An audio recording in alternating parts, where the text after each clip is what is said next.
अस्सलाम वालेकुम गाइस, कैसे हैं आप? ठीक ठाक होंगे यकीनन। आज मैं चहला बंडी मुज़फ़्फ़राबाद में पहुंचा हूं। नीलम वाला आज आपको एक ऐसे स्कूल का विज़िट करवाने जा रहा है जो माशाल्लाह प्राइवेट स्कूल तो है, लेकिन ये स्कूल आज तक आपने नहीं देखा होगा। बहुत ही टॉप क्लास स्कूल है। यहाँ पर बहुत अच्छी बच्चों को तरबियत दी जाती है और इसके अलावा स्टाफ बहुत सिंसियर है बच्चों के मामले में। तो मैं क्या तारीफ़ करूं, यहाँ पूरा मोहल्ला, पूरा शहर इस स्कूल की तारीफ़ करता है। यह भी स्क्रीन पर आप देख सकते हैं, ब्राइट फ्यूचर मॉडल स्कूल इसका नाम है। और यहाँ लिखा हुआ है, हम चिराग इल्म लेकर निकले हैं सराह में, एक गर्दिश दौरान तू बजा ना सकेगी। ब्राइट फ्यूचर स्कूल है ये। पहले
बिल्डिंग है, ये प्रिंसिपल हाउस है।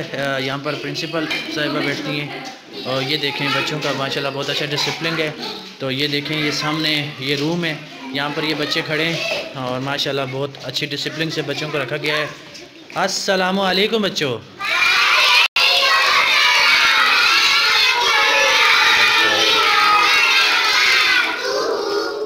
ये दूसरा इसका ये रूम है।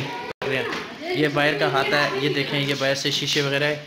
और ये देखें, ये यहाँ बच्चे बैठ के पढ़ते हैं माशाल्लाह बहुत अच्छे डिसिप्लिन से, बहुत ही टॉप क्लास तरीके से इनको पढ़ाया जाता है। बच्चों को तस्वीरी तरीके से पढ़ाया जाता है, कैसे कैसे मैनेज करते हैं, बच्चों को तरबियत दी जाती है। कल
अब कौन बोलो?